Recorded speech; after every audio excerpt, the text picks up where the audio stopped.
Sí. ¿Hay alguna posibilidad que...? And now? No, it's okay. It's okay. We are working with that. So I just going to give one brief introduction, and then I'm going to ask the questions. And at the end, I'm going to invite it, and I'm going to ask you about this initiative of Lactin for Lab Lactin for. We have.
Muy buenas noches. Antes que todo, muchas gracias a la Asociación Colombiana de Neurología por los espacios que nos brindan, sobre todo en este mes de conmemoración del mes de la neuromielitis óptica a nivel mundial. Para mí es todo un honor estar en este webinar de NeuroConexiones de la ACN.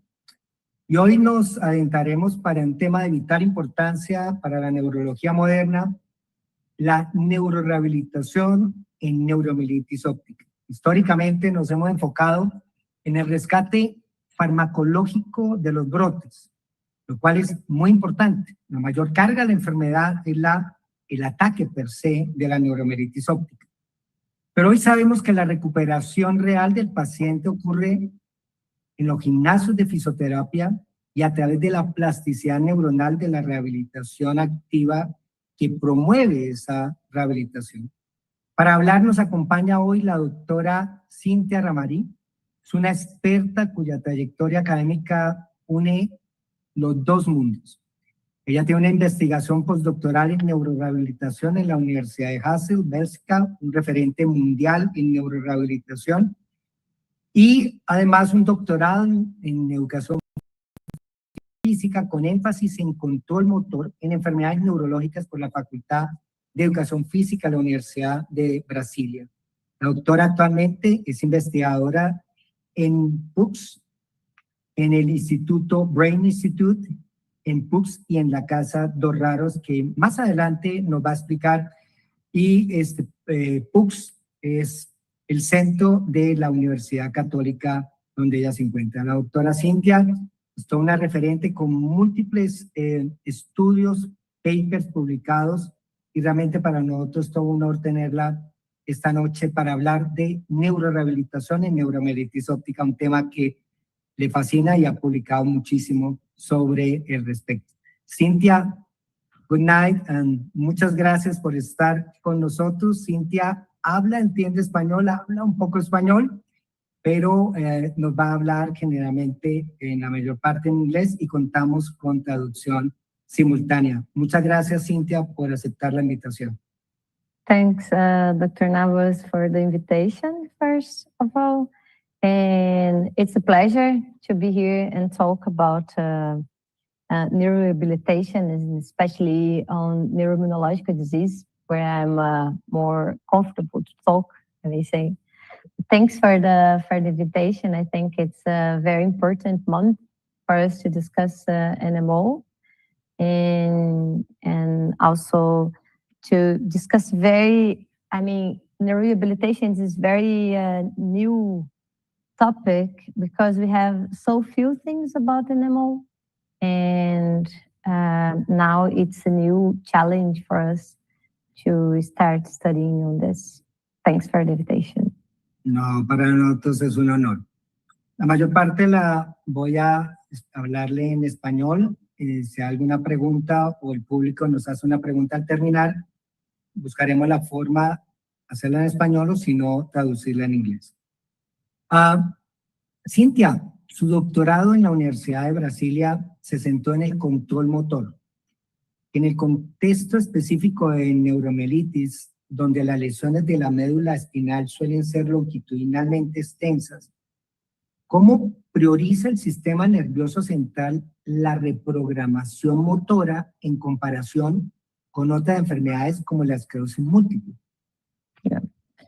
Thanks for this. First of all, we have to say that all the research regarding the mole and rehabilitation mechanism, motor recovery, and somehow it's very new. So we are still starting it at the beginning. However, we can infer that when you have an animal and the spinal cord lesions are often extensive and cause more like disruption of motor pathways during attacks, right? So because of that, so rehabilitation may focus on recovery function right after these episodes and helping the nervous systems reactivate remaining pathways. which is a little bit different than MS in somehow for some specificities, because because of the disseminate lesions in MS, we can actually work with, I may say, with other functions, or try to compensate by other areas of the brain. But for NMO, we have to think more on, thinking resembles something with the spinal cord injury. So right after this acute myelitis, we have to somehow start some specific task-specific training, for example, for gait. So it has to be task-specific. It's different than MS, for example, that of course task-specific, it's now starting to be investigated, including our group from Hasselt, that we start with progressive MS now investigating it. But we have to think about residual pathways or the activation of this. So it's in more intensive gait practice, for example. So understanding these differences between MS and MO, I think it's a way of start tailoring rehabilitation strategies, and think that it's different disease, right? So we have to make differences in how to approach as well. So finally, I think the answer would be more prioritizing this the recovering by remaining pathways, reactivate these remaining pathways. So maybe we have to go for spinal cord injury rehabilitation together with rehabilitation with MS, for example. So, and see how we can combine this. It's a very tricky question, I may say, but this is the way that I would think that's the best way to start thinking about this rehabilitation. No, pero digamos que no se separa de lo que sabemos que son dos entidades diferentes y que inclusive por ese nivel de lesión, que también es muy diferente, el enfoque de rehabilitación también lo debe ser. Entonces ya empezamos a mirar que posiblemente se requieran otro tipo de enfoque, como vos lo mencionaste. Tus primeros trabajos, cuando uno los lee, son realmente impresionantes sobre potencia muscular. Y es una de las cosas que uno habla mucho con los pacientes. Y tus trabajos destacaron la potencia muscular en las extremidades inferiores, en las piernas, como determinantes de la función. En un paciente con una lesión aguda de neuromielitis que sale de su ataque, sale a un proceso de rehabilitación con debilidad severa, que lo vemos muy regularmente, ¿cuál es esa ventana fisiológica para iniciar el entrenamiento de resistencia sin riesgo de una complicación inflamatoria secundaria? Porque es muy frecuente que los médicos le digan que no es tiempo de empezar rehabilitación, que solamente es con tratamiento farmacológico, y diferimos el inicio del ejercicio, de la rehabilitación, posiblemente no con unas buenas ventanas. Terapeutas, ¿tú nos puedes decir esa oportunidad fisiológica después del ataque? ¿Cuánto tenemos generalmente en neuromielitis óptica? Yeah. It's a very good question, because this is what we started studying now here in Brazil. When we implement some wearables and sensors and other techniques to investigate the same as we did for MS. However, we have to be very cautious, of course, about this fixed window, because it's depend, of course, the patient is very individualized, and then it's depend also of the type and the intensity of the attack. So, however, these variables like power for the muscle explain like functional capacity and depends of high intensity progressive resistance training, and which is power oriented training, or if not intensive, we can actually use, for example, elastic bands, for example, to work with power with those patients. And we have to think that about not worsening inflammation, because those type of training, of course, can increase inflammation because you generate some damage in the muscle tissue. However, what we see from this is that it's very limited how we can see it from NMO patients, especially when it starts. And we know that, for example, spinal cord injury, and we know that for stroke, those rehabilitations, as quick as fast as we start, better the patient gets, right? So then we have to think about this: start quick, early in the acute phase, as long as the patient is medically stabilized and intensity has to be controlled. So, for example, some early rehabilitation, there is a study actually about the efficacy and safety of rehabilitation in NMO patients during acute phase. I did not write this paper, but I found it and it was very nice. And they show that early rehabilitation exercise during hospitalization improved disability score, balance, activity of daily living, and very adverse events, for example. So the key is progression, right? But we have to start like in the early phase, passive mobilization, range of motion, positioning, prevention of complication. As neurological starts stabilize and medically stabilize, so we can slowly introduce active movements and then progressive strengthening. So this is the idea, that we start progressively, right? And of course, when we have the chance and stabilize those patients to start power training, it's a very important thing. However, we cannot forget that NMO patients, they also present a high prevalence of spasticity. And those type of training, if you don't think about spasticity, can generate some damage in the muscles. So we have to think that power training is important to recover function. However, for those patients, the prevalence of spasticity is higher than MS.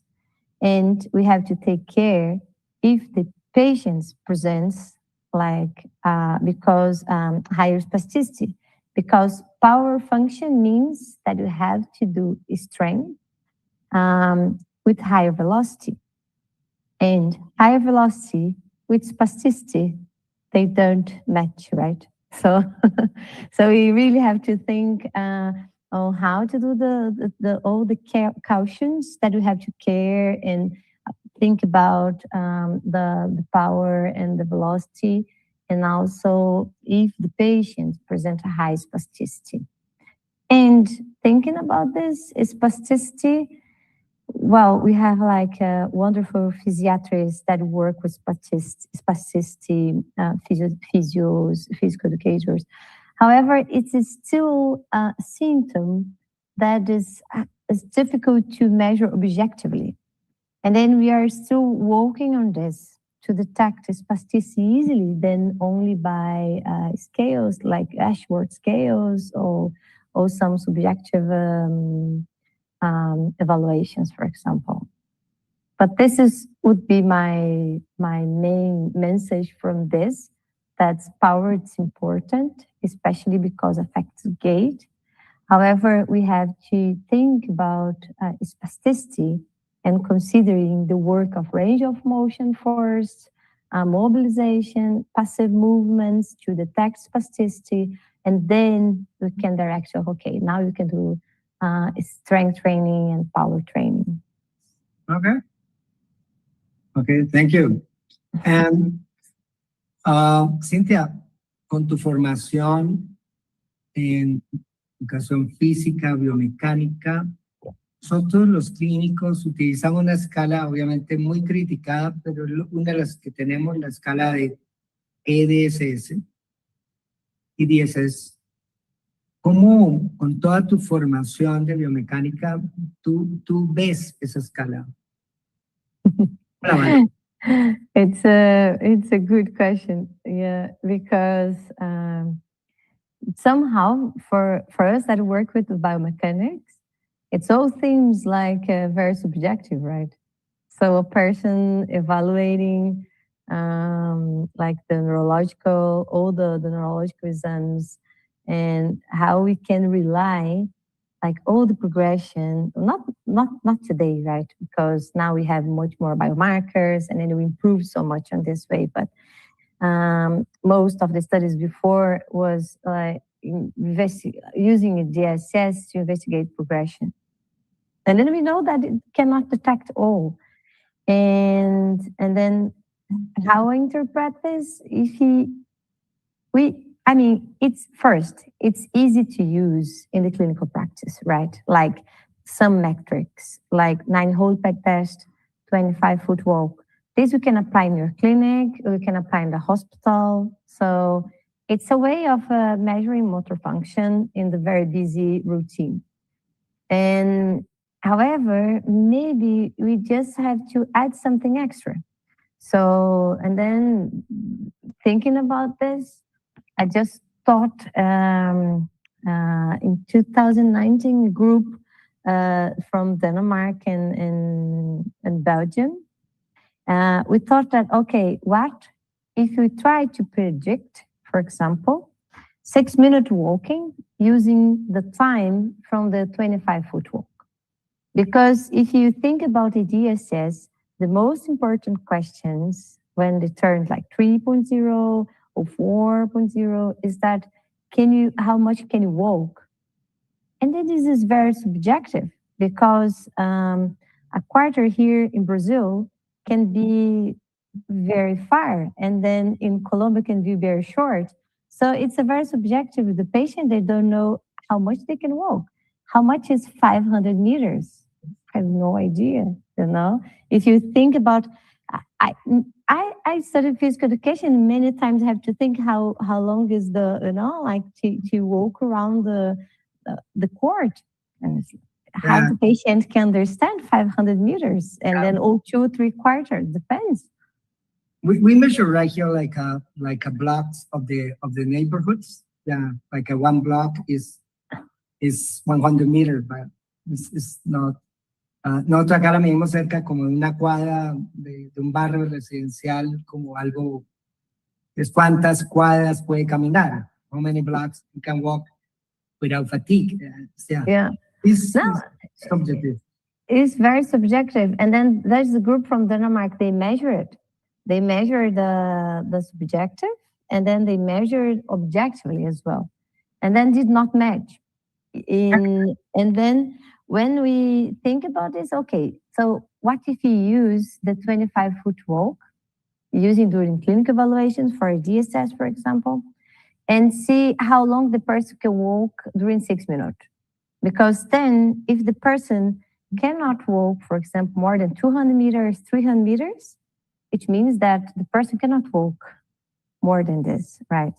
So we did this, we wrote with approximately 500 patients from the REIMS network in Europe, which is the rehabilitation MS in Europe. So many data from many centers. And then we actually have a function, which is very interesting. And then we have to actually spread this out, and then, you know, like easy to put in database, and then you put the function there, then you put the time for the 20-foot walk test, and then there's a prediction how long the person can walk. However, it's a prediction, and we have to think about biomechanics. We can go even deeper. So here now at the hospital, and then in Belgium, I also work a lot with it. We have the gauge with sensors and like motion analysis. So with the sensors, we can we can detect during 25-foot walk, for example. For example, we have just one sensor, which is it's not very expensive. And then we can detect changes in rhythm, variability, asymmetry, coordination, postural control during walking. So normally, you can see changes over time that in a DSS score, you were just looking at how fast the person can walk. However, what we can measure during 25-foot walk for is more than that. You can have more than just speed. You can have all the asymmetry, variability, coordination. And then I may say that for MS, for example, the problem is mainly on variability. Like right now, we are more and more investigating that is a huge problem is in variability, and also how the person push the foot or the strength or power when they walk. So thinking about this, which is very simple test, you can implement a sensor or wearables where you can detect many, many variables and connect with your, with your clinical outcomes as well. So this is how we want to, and then we are implementing here also in Brazil. Me están llegando algunas preguntas de unos colegas de fisiatría. Vamos a dejarlo al final y hacemos las preguntas de, inclusive los pacientes, cuidadores, pueden hacer las preguntas que con mucho Cintia las tratará de responder todas. Durante tu estancia en la Universidad de Hasselt, tú trabajaste mucho sobre fatigabilidad del rendimiento. Publicaste una investigación sobre la importancia de la caminata intermitente de 12 minutos, lo cual es realmente fascinante. ¿Tú nos podías dar esa explicación de esa reserva de velocidad de marcha como un marcador temprano del deterioro funcional en los pacientes con NMO? Porque me pareció que es algo práctico que lo hacer y que nos da una idea temprano de que este paciente no va bien. ¿Tú nos puedes explicar ese término para que todos pacientes, especialistas, tenemos neurólogos, fisiatras y demás especialidades acá escuchando? Sure. Actually, during my PhD, I went to Aarhus University in Denmark for 6 months. And then there, talking with the team from Ulrich Daugas, we tried to think more than for the 6-minute walking test, because the 6 minutes everyone applied, and then we're investigate on it. And some patients could not do the 6 minute, and then we thought, and also about those patients that they could do the 6 minute, but they get bored, so they are not pushed. So sometimes they keep the same speed, and then we're like, no, we just want to see if they can go more, And then I say, okay, let's do the 12 minutes, because then the person walk 2 minutes, and then they rest for 30 seconds, and then they walk for 2 minutes. So every time they rest, it's kind of they have a hope that the protocol is finishing. So every 2 minutes they walk fast and faster and faster. But some patients, they could not reach this because they have some biomechanical deviations, and they could not reach a high speed at the end of the test. So okay, so they present fatigability, because even if we want to push, they cannot be pushed. And then we thought, okay, walking speed reserve was an idea of what if we measure them, for example, 25-foot walk. What if we measure them walking on a comfortable walking speed? and then we ask them to walk as fast as they can walk with safe, right? So the walking speed reserve is this difference between how fast the person can walk and the comfortable speed they can walk. Some patients with very impaired patients, they don't present fatigability, which means that they don't decline over time because they choose one speed as a strategy, and then they keep the same speed until the end of the test. So it's not means they don't fatigue, but because they found a strategy, so they walk very slow to finish the test. And then in this idea, we try to prevent this. So go in your speed, 25-foot walk test, but now go fast. And these differences, we can see this reserve of speed that we have between. And then from from a biomechanical perspective, this reduction in walking speed reserve may also reflect reduction capacity to generate propulsion during walking, right? So you are not able to accelerate. So, they have difficulties to produce a propulsive force, need for push against the ground to move the body forward. And also to walk becomes lower because you have difficulty to generate energetical cost to do it.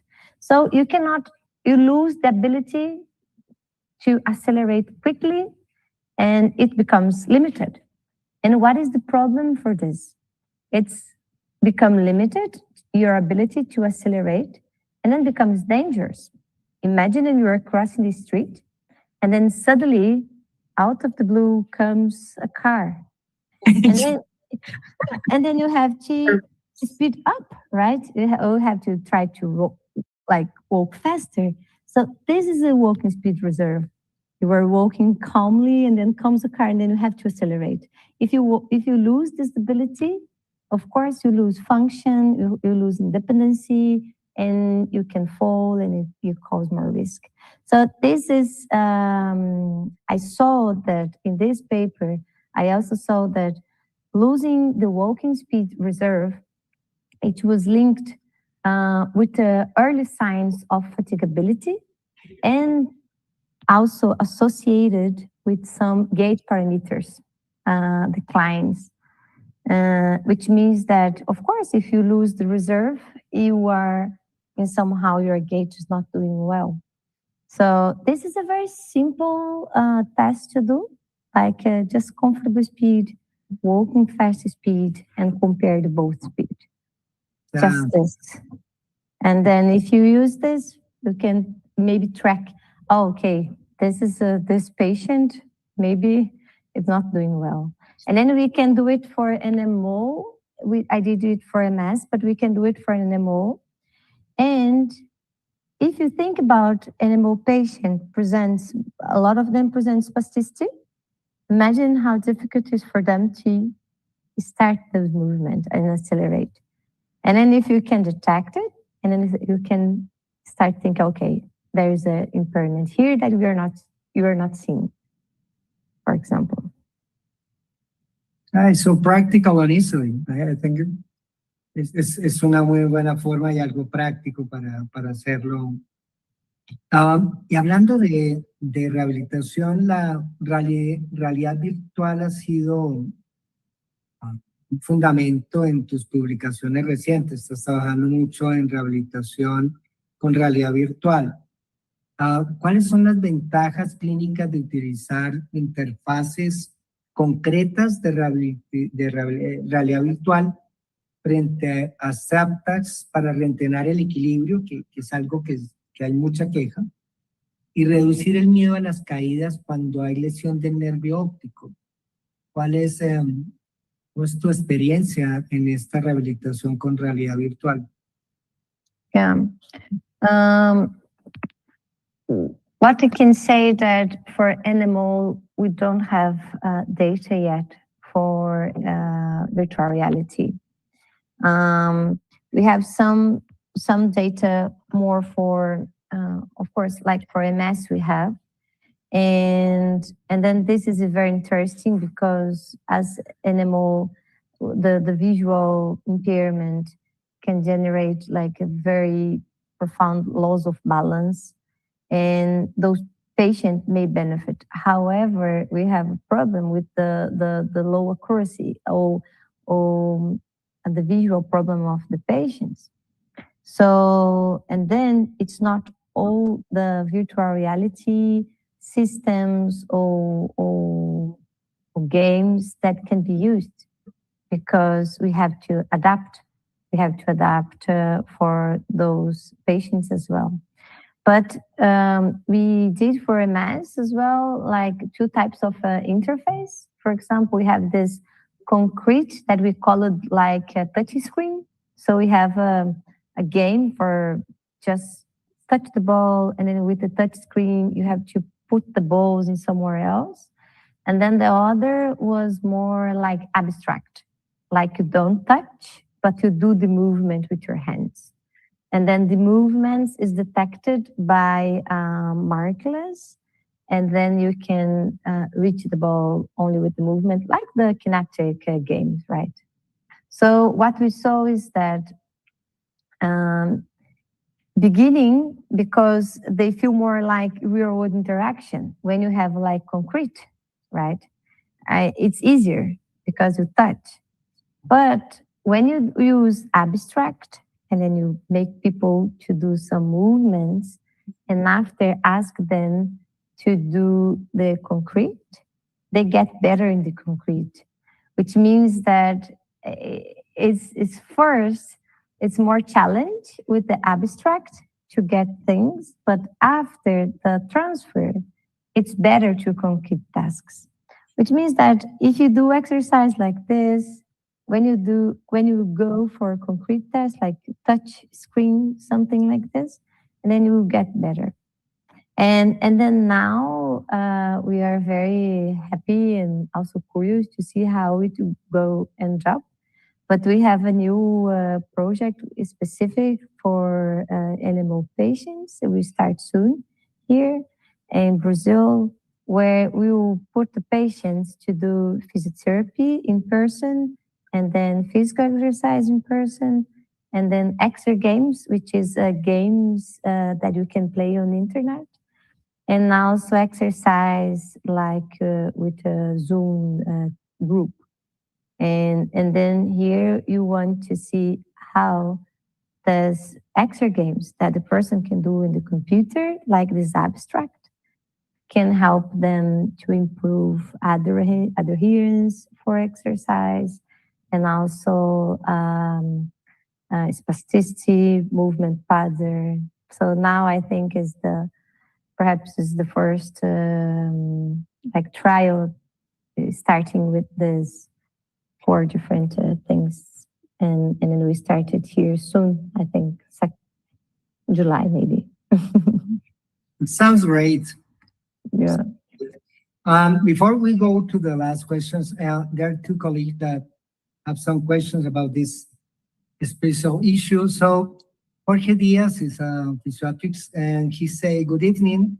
What are your thoughts about measuring functional performance with other simple tests besides gain assessments such as single leg balance, 5-step stand-up test, the up and go test, the 9-hole peg test, the box and cube test, the coin test?"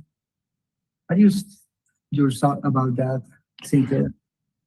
Well, we do measure it. We included here. We have a functional composite of tests, for example. So we do the gait and with the sensors, time up and go as well with the sensors, and we also measure balance. And when you talk about sensors, you know, we have some study in MS, and we have this. Hacer en español porque estamos en español. Sí.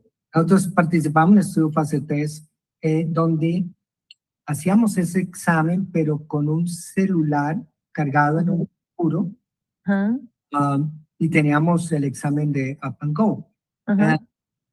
¿Qué sensores ustedes utilizan en su centro? It's the same idea. Here, Okay. now you're using just one single sensor. Of course, it would be much more effective if you have like the 6 sensors that we can also measure a range of motion. But here we use, it's the same idea that you use for a cell phone.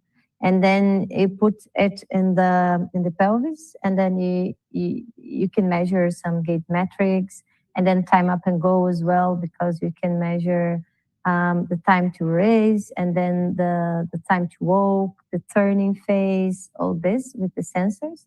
And then they have 3 like 3 sensors inside, and then from those 3 axes, and then you can calculate all these metrics. And it's the same idea for the cell phone, and maybe the cell phone use the same technology to calculate, or it's more like extrapolate, like try to extract the variables from some calculations. There are much more better sensors to use. I mean, when you use 3, 6, and sometimes 10 sensors, and then you get more variables. But yeah. And then with those sensors, or without the sensors as well, like functional tests, as the colleague said, it's very important, because then we have a composite. For example, one of the papers that we publish about strength. And then we saw that the sit-to-stand test is one, or the chair rise test is one of the best tests to measure like the loss of power and muscle strength. And so there are many ways of calculating if you want like power and other things, but the time for this already predicts like the disease progression. And for the upper limbs, for example, we are limited of using 9-hole peg test all the time, but the block test is very important and then interesting. And then I think we are missing more like upper limbs and like tests, and perhaps the occupational therapists, they have more ideas many times for upper limb tests, and which is very important. And the thing is that gait, it's a very profound and big problem that we have in MS and MO as well. So because of it, maybe we always focus on gait, but including 5 sit-to-stand test, for example, is excellent, and TUG is excellent. And another one that we do not use a lot in Latin America, but we should use it, is the 6-spot step test. It's also measure balance and also gait adaptability. And so this is one test that we should use as well.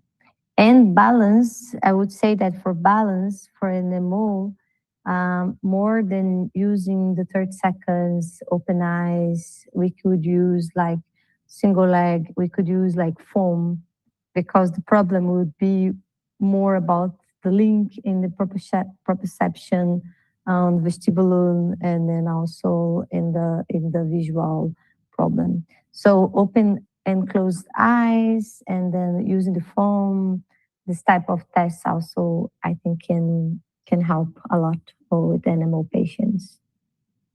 Thank you, Cynthia. And César Franco is a good friend of us, a neurologist. César pregunta, buenas noches, Cynthia. ¿Qué piensas sobre el medicamento pampridina en rehabilitación en pacientes con NMO? Sabemos que está en la velocidad de marcha en esclerosis múltiple, pero en pacientes de NMO, ¿tienes algún concepto? ¿Lo han utilizado en tu centro? No. With fampridine, we don't have it. And then I think I didn't check if we have a clinical trials running for an MO, but I didn't think about it before actually. But we don't have it. We didn't use it. And then there's a big trial I think the group of Denmark, there are also a group from Switzerland that they did for MS, but not for NMO. And perhaps we have to think about the theory behind the famotidine to think if NMO can also, and I think they could have some advantage of using it. Yeah, but I didn't think, and then but I'll check the clinical trials. Maybe it's a very good question. Actualmente, pues, no está disponible en Colombia por desabastecimiento. We have a really big trouble with some drugs right now.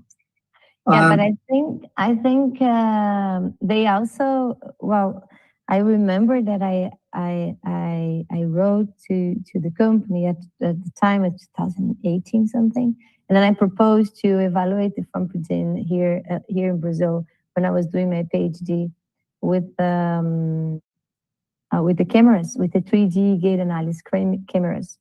And then I think they are supporting this work from Denmark at the time. And what I see now, I have a review on biomechanics and gait. And then we see, of course, change in gait. But then as soon as the patient is stabilized, there's not much improvement afterwards. So, and then, it's difficult to find responders for the famotidine and also beside the walking speed, other metrics. Yeah. Ok, vamos bien de tiempo, gracias. Según tu investigación, si tuvieras que seleccionar 3 métricas de referencia, porque eso sirve para fisiatras, neurólogos, rehabilitadoras, terapeutas, ¿qué 3 métricas de referencia para el seguimiento del progreso en un programa de rehabilitación para NMO, cuál escogerías?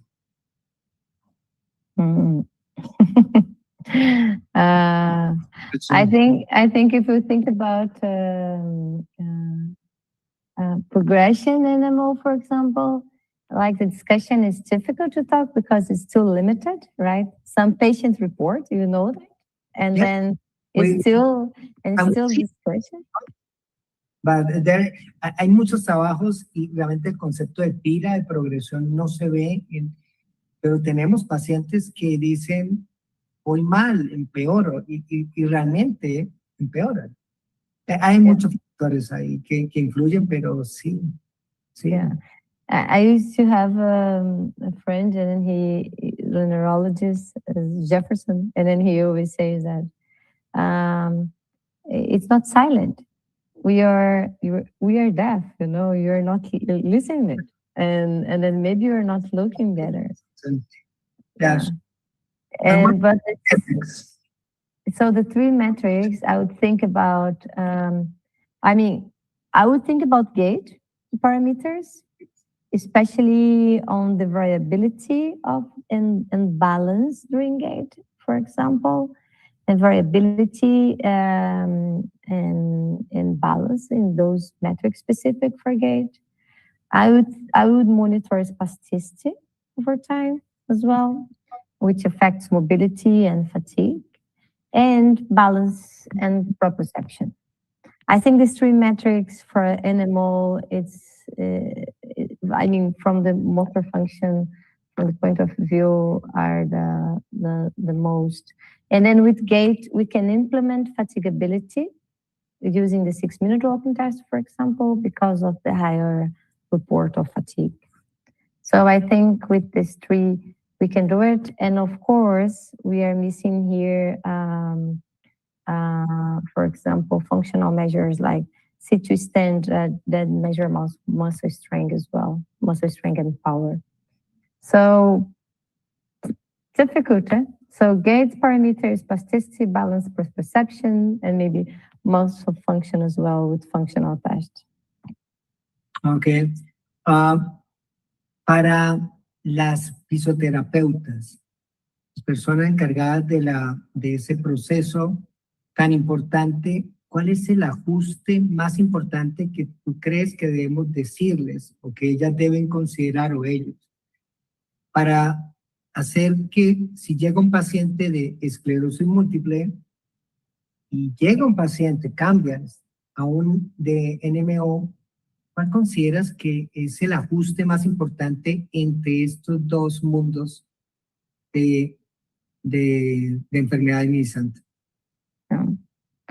So I think we can think that both MS and MO, for example, they can present attacks, of course.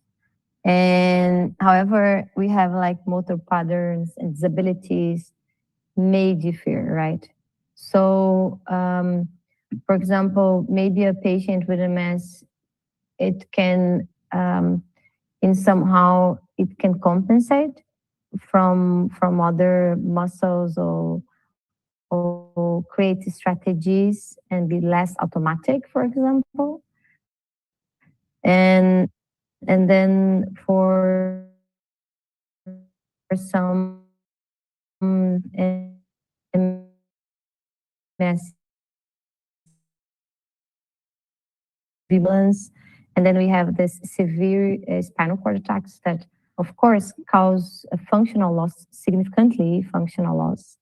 And because of it, when you see a patient with MS and then we see a patient with MO, there's a very distinct pattern of gait. With MS, we have normally 3 patterns of gait. And with NMO, we have more prevalence of the spastic walking. And then one very important thing is that with the MS patients, we normally see the drop foot, for example, of those patients, which means that there's more peripheral muscle strain and fatigue is losing and difficulty of the dorsiflexion of this. And then for an MO patient, we also have a loss of strength on the proximal area of the lower limbs.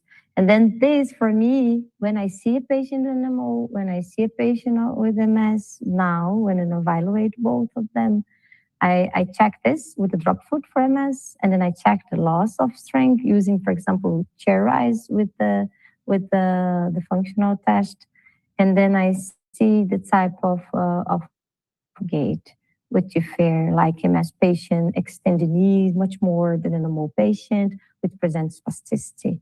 So and also very important the balance, because visual impairment in MO generate balance impairment. So this, for me, is more the differences between the disease and how you implement rehabilitation, thinking that in an MS patient, you can try to generate less or more automatic gait, for example, thinking about more the control motor of gait, and then you can generate task-specific training and gait for this. And then for an MO patient, we have to think more like intensive, a task-specific pattern that coordinated by spinal cord, for example. For just I remember this, and then now I'm going into more this theory of the general central pattern, the generator of a central pattern. So if you think about both diseases, this is my clue. Okay, that's fine. Disculpa, es que a producción salió algo en la pantalla. Vale, listo. Es que estaba apareciendo otra cosa. Hablando de eso, hay 2 preguntas. Una de la doctora Ibis Soto, de Venezuela, que nos está hablando sobre si la meditación como un recurso asociado para mejorar movilidad. ¿Una medicación? Como, for example, toxin botulinum, for example. It's meditation, like meditation, Tai Chi, or... Meditation. I understood medication. Yeah. Yeah. There are very interesting studies about meditation, actually mindfulness. Here in Brazil, there's a very good one, but there's a lot around the world about mindfulness. I did, one. I also try to do one with mindfulness during walking to improve fatigue, for example. And then if you do exercise like Tai Chi, as I know from the literature, like Tai Chi, yoga, that involves movement and meditation, for example, it can improve mobility for sure. And however, it's not increase and not get better for example, strength or like walking, something like this. But gets better for mobility, for sure. Okay. Jorge Díaz pregunta si hay alguna diferencia en el balance entre el ejercicio aeróbico versus resistencia. If there is a differences between aerobic and resistance exercise. Yes, there is a huge differences. If you think about extremes, so one side is exercise resistance training, another side is the aerobic training, and between we have a lot of exercise training. So if you do it's stabilized now, and then if you do exercise training based on strength training, you're going to improve, of course, like force and power, this type of also fatigue, it can be improved. And then if you do, however, if you do strength training, you don't see a higher improvement on, for example, on long walking, but you do improvement in short walking. So if you do strength training, you can see that your 25-foot walking test can improve. But if you look at 6-minute walking test, it's not going to improve that much. But if you do aerobic training and then you are focused on aerobic, it's a specificity of the training, right? And then here you can see improvement in long walking, but you don't see improvement in short walking. So depending of the training, it's called specificity of the exercise. And then you have to train for different types of things. Because of that, the best way is combining it and doing strength training and aerobic training to improve both. And also, Jorge Díaz, he asked about exercise has been the cornerstone of rehabilitation management for multiple sclerosis. So what specific recommendations should be made for NMO patients? El ejercicio ha sido muy recomendado en esclerosis múltiple. ¿Cuál sería esa recomendación de ejercicio en pacientes con NMO? Yeah, I saw one paper actually with some efficacy and safety of exercise training, but I see now that these recommendations are still working as MS in 2010, for example, 2009, 2010, that we didn't have like many recommendations for MS. And then now we are starting to study for NMO patients and see the recommendations. Recommendations so far, it's similar as for MS patients, however, with some considerations. So this is now a huge window of opportunity for NMO researchers and people that work in rehab, because it's time for us actually investigate the efficacy and also write down recommendations. So I think we start doing it, but we don't have so far very clear things. But it's recommended, as I said, it's recommended. You can suggest it's important for the patients because they have to get better on range of motion, balance, and all the other things. but there's not as for MS, very, very specific, but I think it's following the same way. Okay. Bueno, ya para finalizar, se nos fue mucho el tiempo, pero muchas gracias, Cintia. Acabo de colocar un link. Es para hablar de esta iniciativa que viene de la rehabilitación del Centro, la Iniciativa Europea de Rehabilitación, que se está trabajando para replicarla en Latinoamérica. Cintia ha trabajado mucho en esto junto con el doctor Jefferson, la doctora Eliana Patuco y conmigo, para lanzar una iniciativa en Latinoamérica. ¿Tú nos puedes contar un poquito sobre esa iniciativa de Lactins Rehabilitación, donde invitamos a neurólogos, fisiatras, fisioterapeutas, fonoaudiólogos, nutricionistas, a todas las personas con la idea de rehabilitar, que se unan a esta iniciativa y crear grupos de trabajo? Cintia, tú que eres parte, líder y fundadora de toda esta iniciativa en Latinoamérica, ¿qué nos cuentas sobre esta iniciativa? Thanks, Navas, but I mean, it starts actually with a lecture that we shared during one conference, right? And then we thought, why we are not having this initiative here? So last year in Brazil, me, Navas, Liliana, and then like part of my education was done in Europe, and because of that, I participate on the rehabilitation MS network there. We call it REAMS. And then there was very interesting because there's a group of people interested in mobility and cognition, with many of meetings and workshops, and very organized. And then we thought, why we don't have it here? And then now me and Dr. Navas also started this forum to try to understand and then see actually how multidisciplinary care and rehabilitations in MS and MO are in Latin America.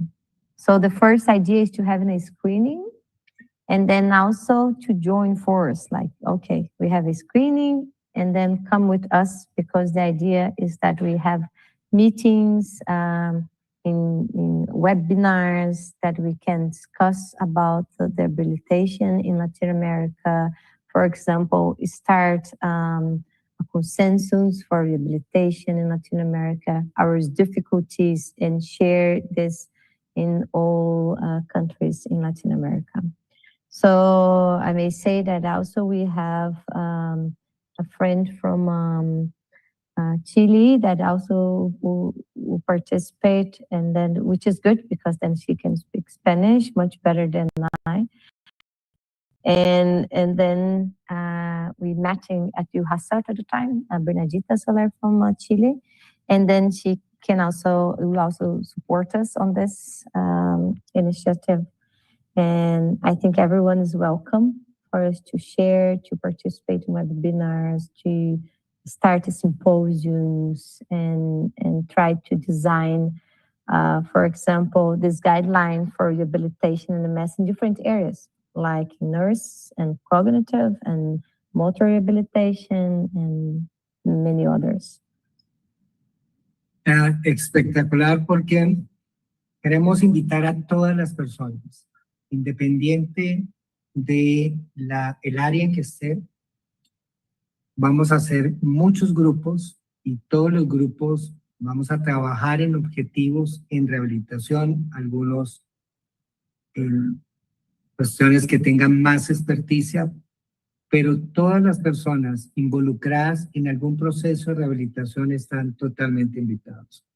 Cintia, muchas gracias. Yo sé que ya allá son las 10 de la noche, tienes que dormir, y además tú vas a tener un nuevo miembro de tu familia, y te deseamos la mayor felicidad para ello. Cintia, muchas gracias por aceptar la invitación de la Asociación Colombiana de Neurología. A todos nuestros colegas, pacientes, cuidadores, todas las personas que que nos han acompañado. Los invitamos el próximo martes, donde el doctor Carnero de Argentina, junto con la doctora Claudia Guío y el doctor César Franco, hablarán sobre tratamientos en neuromielitis y proyecciones futuras. Y finalizando el último martes de marzo, hablaremos una mesa redonda para involucrar los temas de familia, todo lo que nos involucra y todo lo que quiso preguntar sobre neuromielitis y no lo ha preguntado, con el panel de enfermedades neurológicas de la ACN, donde estaremos tratando de dar respuesta. Nuevamente, muchas gracias. Una feliz noche, Cintia. Really, thank you. Thank you, Dr. Navas. Thank you, the association, for the invitation. Have a good night, everyone. And don't forget to do the form. Llenen la forma, inscríbanse, compártanla. Esta es una iniciativa latinoamericana sin ánimo de lucro, sin nada, simplemente crear una red que podamos generar programas, iniciativas de rehabilitación para pacientes con enfermedades neurológicas en Latinoamérica. Les deseo una feliz noche y muchas gracias a todos y a todas.